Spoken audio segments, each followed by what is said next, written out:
Hi everyone, this is Jim. Welcome to this Blitz test postmortem, a postmortem of my Blitz game number 427. It was white here and kicked off with e4, and my opponent played c5, and we get the Sicilian defense. After knight f3, d6, I choose to go d4 for the open Sicilian. Takes. And we get all the typical moves of the open Sicilian. Knight f6, attacking the pawn. Knight to c3, defending. And now a6. So this is the characteristic move of the Najdorf variation. And there are a number of different ways to continue from here. The bishop g5 move is the old main line and still a very interesting way to play. I'll play that occasionally. But bishop e3 is the top choice these days. The English attack system seems to work pretty well against the Najdorf. So e5 is the main move, kicking the knight back, gaining a tempo. And the knight from b3, it could have also gone to f3. But from either square, it will probably have to be rerouted at some point to get back into the game. So that's one thing Black is getting out of this setup. He's managed to maybe displace White's pieces a little bit, even though he's suffering a backwards pawn, and looks like he's behind in development at the moment. But bishop e6, getting the pieces out, and maybe, just trying to keep control of this this d5 square and keep alive the idea of pushing the d-pawn forward at some point. Now I start to play some peculiar moves right around here. I really should just play f3. That's the main move of the Najdorf, and that's the English attack against the Najdorf, and there's no reason not to play it. I play queen d2, which you can play. I mean, it's not like this is a horrible move. And after knight to g4, the bishop can go out to g5, and that is a line. But there's no reason to allow all of that. Anyway, Black didn't try that. He just developed his knight, and I castled. Once again, I should have played f3 there. And now he plays bishop to e7. And here, once again, f3, I play king b1. I'm not sure what I was thinking. I just had totally forgotten about that move and was playing all the other moves.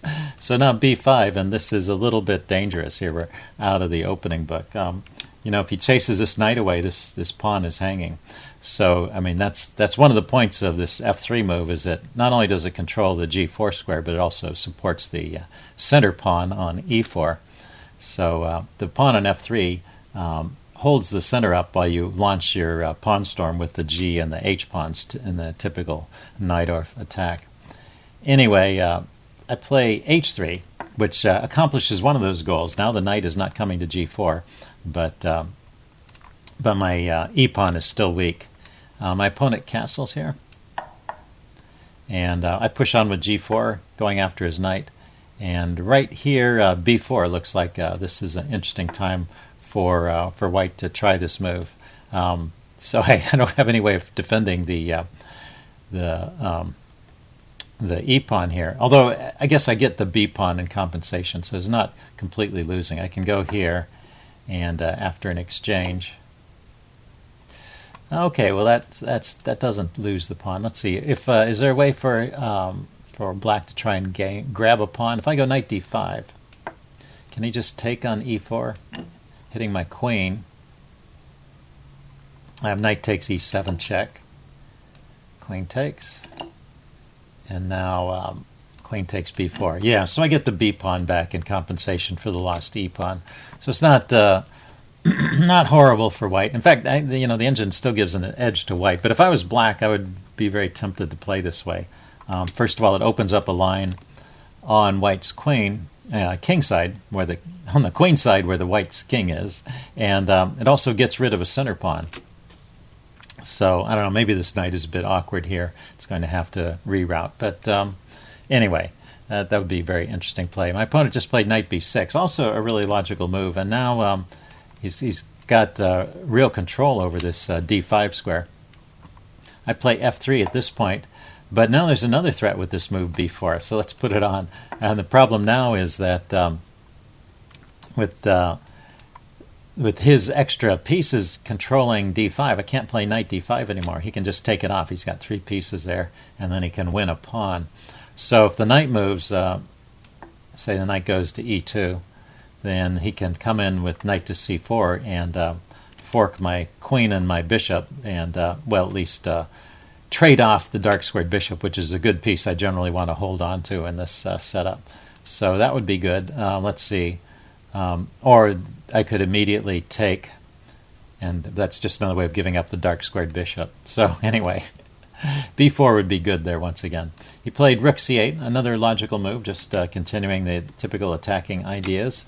In the Najdorf on the c-file, I push on with g5, getting my counterplay going against his king. Knight goes over to d7, and then f4.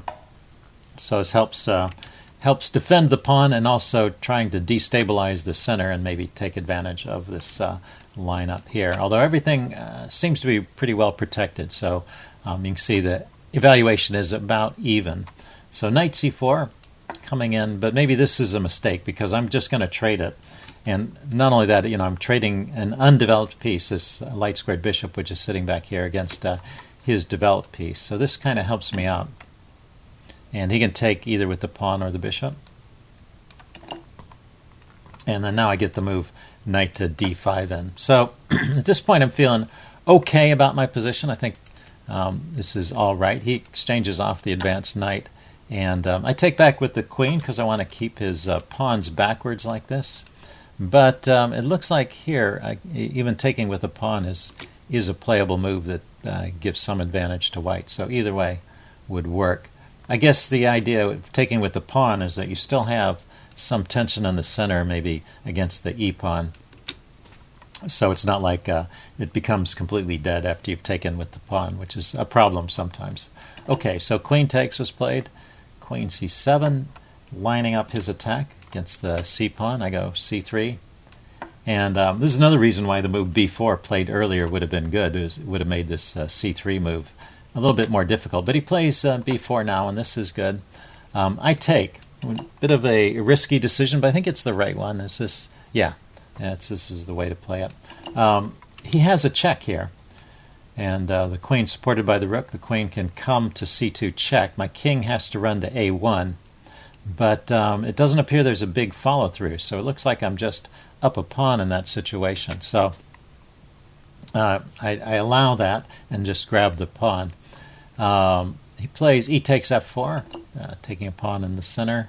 I take back with the bishop. I thought this helped me a little bit.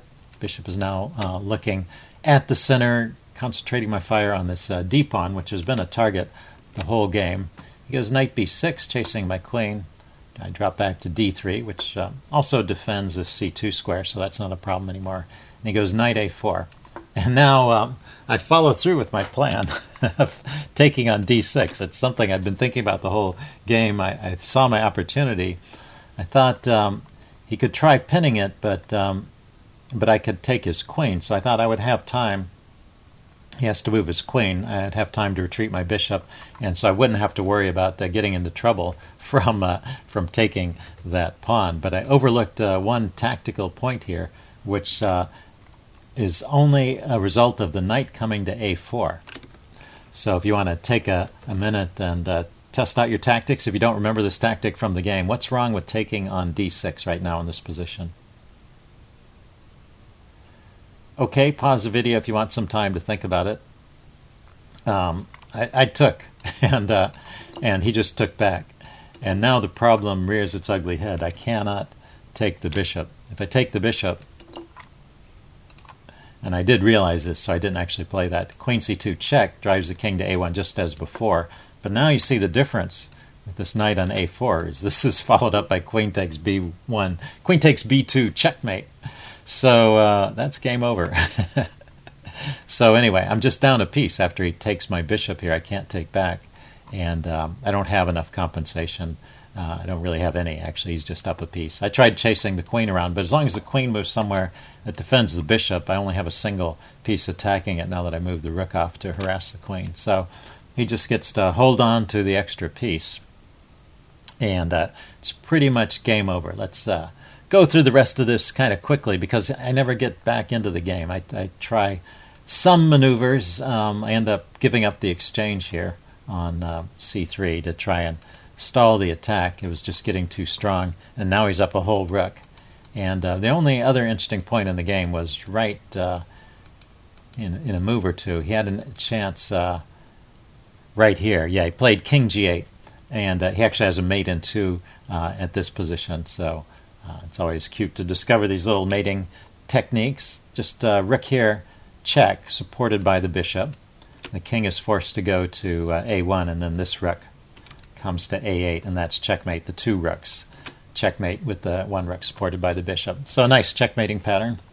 For your memory banks, he went king g8 instead, just getting his king away from any threats of back rank mates. Understandable move, but he just had better.